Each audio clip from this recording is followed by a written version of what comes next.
just like biologists classify life, soil scientists classify soils, and they classify them based on their different properties.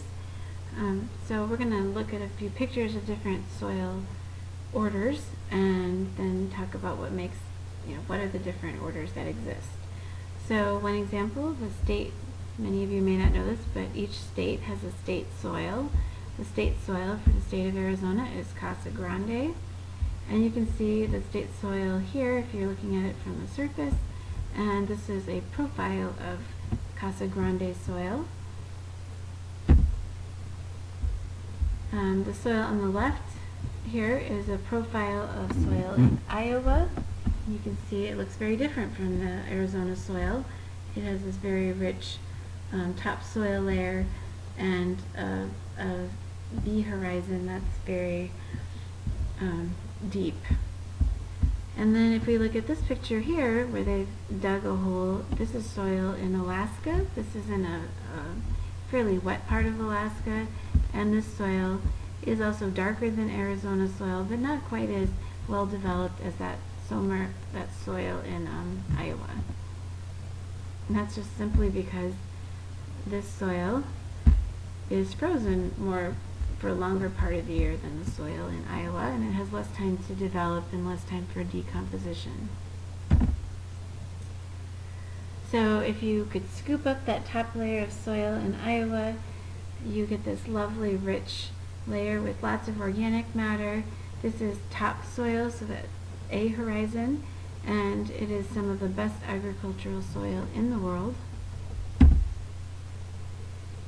So when you're looking at soil, you probably noticed that the Arizona soil is mostly tan. The Iowa soil is kind of a very dark, it's almost black, and then underneath that it's red, and then that Alaskan soil had kind of a tannish grayish color. And so the color of the soil is influenced by both the parent material, so that's what minerals are present based on the rocks that were eroded into sediments, and then the climate of the region, especially the amount of precipitation that an area receives, helps to determine what type of soil you have present. And precipitation also matters because sometimes if a soil is saturated for a long part of the year, when lots of oxygen is not present, that will influence what kind of chemical reactions take place in the soil, and that also influences soil color. So when soil scientists are classifying soil, one thing they look at is the color of the soil, and then they also look at how well the profile is developed. So when I talked about classifications, just like animals are classified, soils are classified into one of 12 major orders, and then under that you have a suborder, followed by group, followed by subgroup, followed by family, followed by class.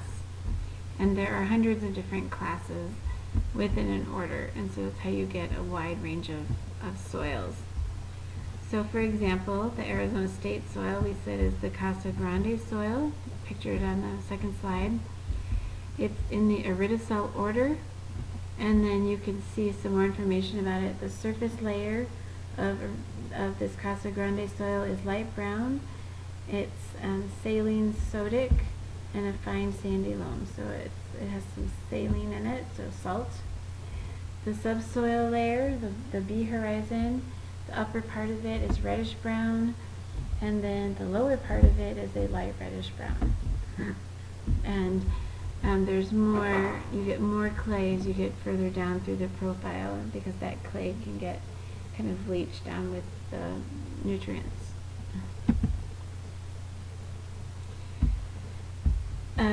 This is a nice map showing the different soil orders that are on the globe, and you can see a list of the 12 soil orders, and then the last 3 categories here are not actually soil per se, but it's a surface, it's what covers the surface, so rocky land, shifting sand, and ice.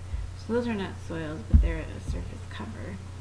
And then the rest of these are the names of the soil orders that exist on Earth. And we said there's 12.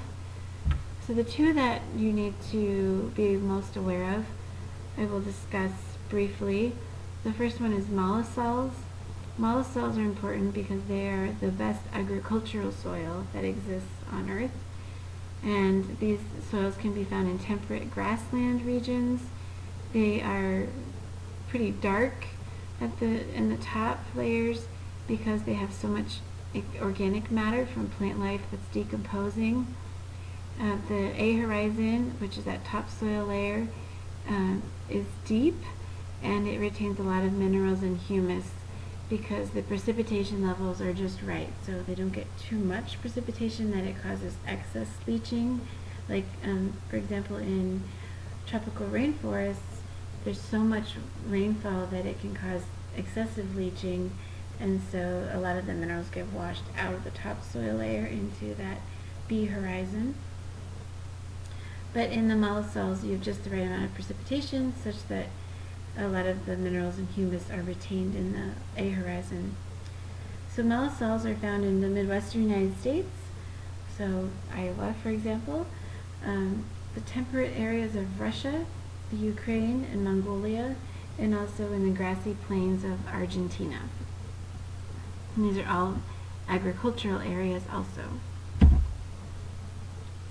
Aridosols, which are soils that we find in dry lands and deserts, also actually are pretty good for farming. They have a fairly low amount of vegetation on their surface because they don't have a lot of precipitation, and because of that, the vertical structure through the profile is fairly limited, just because there's not a lot of a development going on, is not very much rainfall, so it doesn't wash that organic matter down through the profile very well. These soils tend to be salty because there's a lot of evaporation from the surface of the soil, and so as the water wicks the salt up from the lower levels, that salt gets retained in the topsoil layer. But these soils can support animal grazing, and actually they can support some crops as long as they have irrigation. So if you think of some of the desert areas of California and Arizona, these are actually very rich farming areas, and that's because the Colorado River flows through, and so that water can be used, siphoned off, and used for agriculture. And so as long as you have enough water, these soils can support crops like lettuce and almonds and all kinds of different food crops. So I'm not going to talk about any of the other orders. You are welcome to look them up, but these are the two really most important ones, mollisols and aridosols.